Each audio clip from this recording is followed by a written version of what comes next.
sat through and participated in the issuance of search warrants of various sorts, bond hearings, and have had to consider many things. And we have this case, and I'm also assigned to preside over 99 others, at least 99 other cases. And though testimony has come up regarding many of those other cases, I will not make any comment with regard to any other pending matter, as I have been assigned those cases as well. It's also particularly troubling, Mr. Murdaugh, because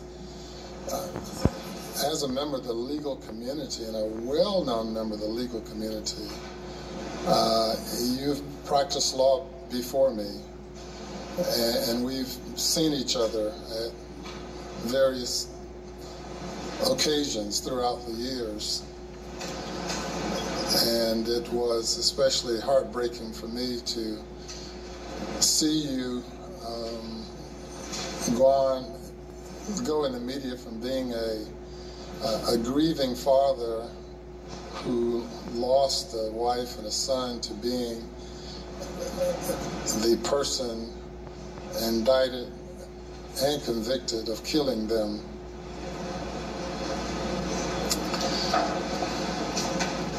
And you've engaged in such duplicitous conduct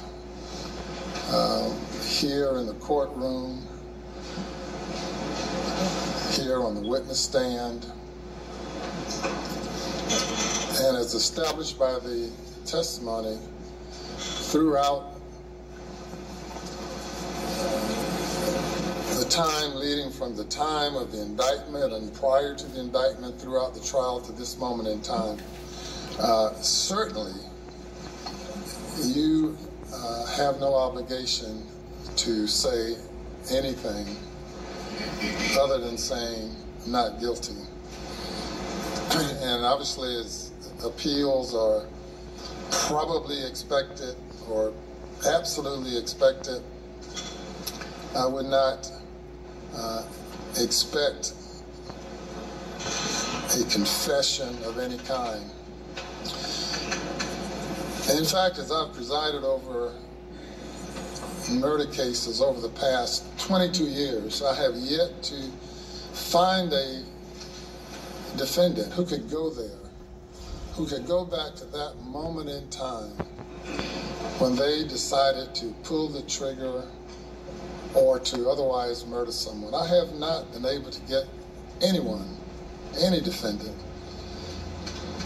even those who have confessed to being guilty, to go back and explain to me what happened at that moment in time when they opted to pull the trigger, when they opted to commit the most heinous crime known to man. In this case, qualifies under our death penalty statute, based on the statutory aggravating circumstances of 2 or more people being murdered by the defendant by one act or pursuant to one scheme or course of conduct.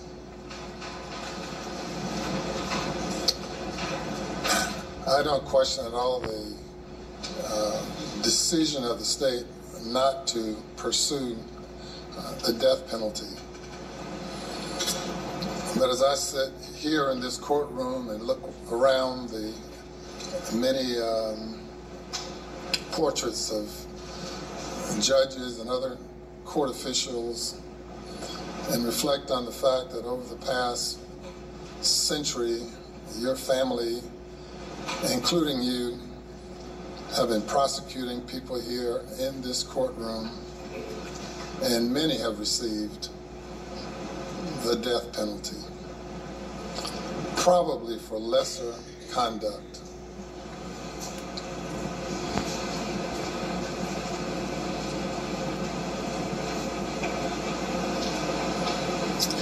Remind me of the expression you gave on the witness stand. Was it tangled? Tangled web, we weave. Oh, what tangled web we weave. What did you mean by that? And then when I lied, I continued to lie. And the question is, when will it end? When will it end? And it's ended already for the jury because they've concluded that you continued to lie and lied throughout your testimony. And perhaps with all the throng of people here, they, for the most part, all believe, or 80, 90%, 99% believe that you continue to lie now when your statement of denial to the court. Perhaps you believe that it does not matter, that there's nothing that can mitigate a sentence given the crimes that were committed. You know, a notice of alibi was filed in this case by counsel in November, and we conducted a hearing, pretrial hearing, in which you claimed to have been someplace else at the time the crime was committed. And then, after all of the witnesses placed you at the scene of the crime, at the last minute, or last minutes or days, you switch courses and admitted to being there. And then that necessitated more lies and continued to lie. And I said, where will it end? It's already ended for many who have heard you and concluded that it'll never end. But within your own soul, you have to deal with that. And I know you have to see Paul and Maggie during the night times when you're attempting to go to sleep. I'm sure they come and visit you. I'm sure. All day and every night. Yeah, I'm sure. And they will continue to do so. And reflect on the last time they looked you in the eyes, as you looked the jury in the eyes. I don't know a person who's always been such a gregarious, friendly person and cause their life to be tangled in such a web, such a situation that yours have spun into. And it's so unfortunate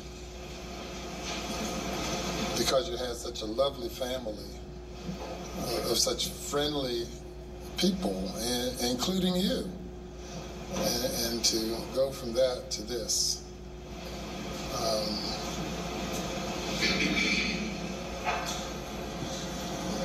You know, your license to practice law has been stripped away from you. You turned from lawyer to witness, and now have an opportunity to make your final appeal as an ex-lawyer. And it's almost, it's really surprising that you're waiving this right at this time. And if you opt to do so, it's on you. You're not compelled to say anything, but you have the opportunity to do so. Judge, I tell you again, I respect this court, but I'm innocent. I would never, under any circumstances, hurt my wife Maggie and I would never, under any circumstances, hurt my son, Pawpaw. Well, and it might not have been you. It might have been the monster you become when you take 15, 20, 30, 40, 50, 60 opioid pills. Maybe you become another person. I've seen that before. The person standing before me was not the person who committed the crime, though it's the same individual.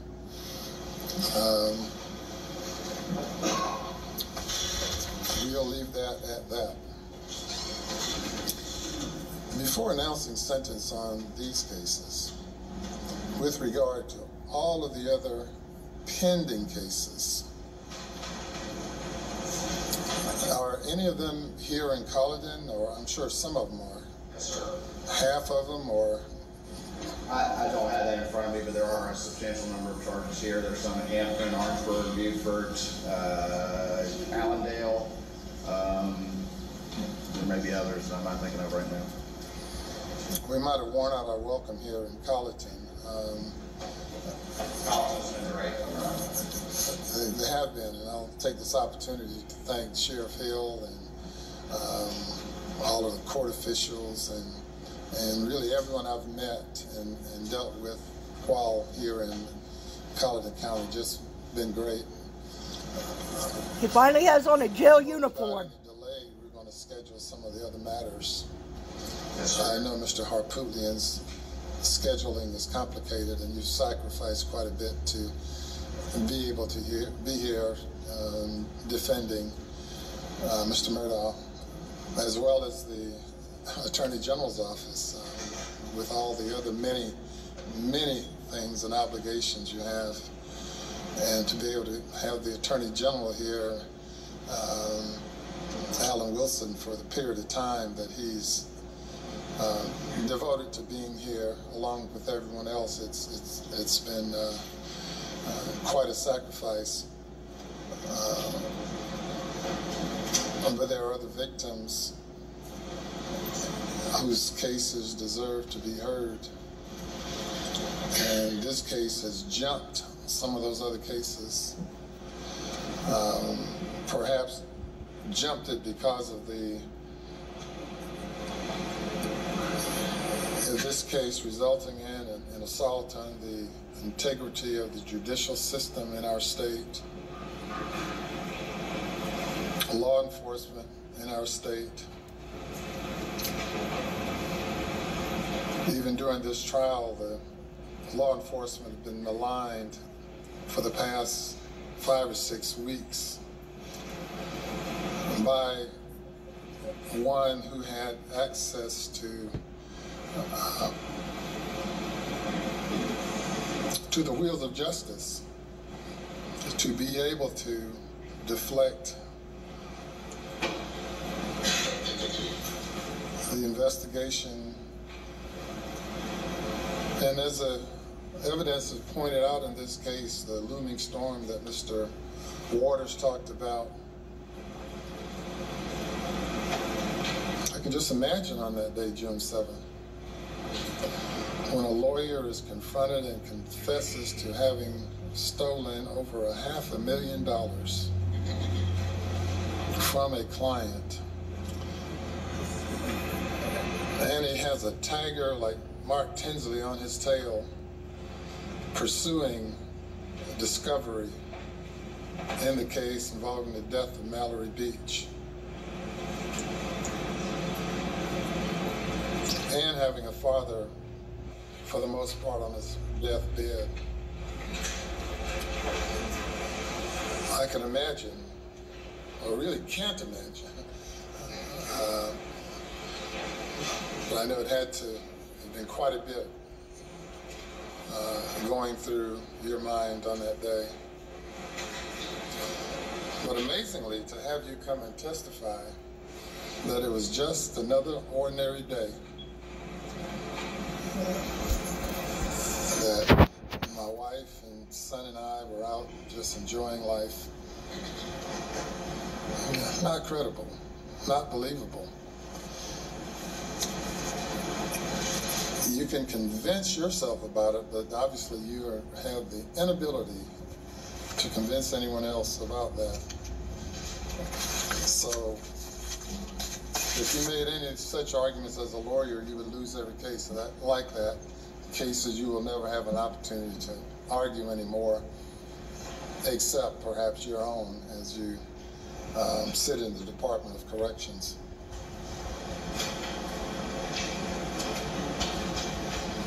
Anything further? No, sir. All right, Mr. Murdaugh, I sentence you to the State Department of Corrections on each of the murder indictments in the murder of your wife, Maggie Murdaugh.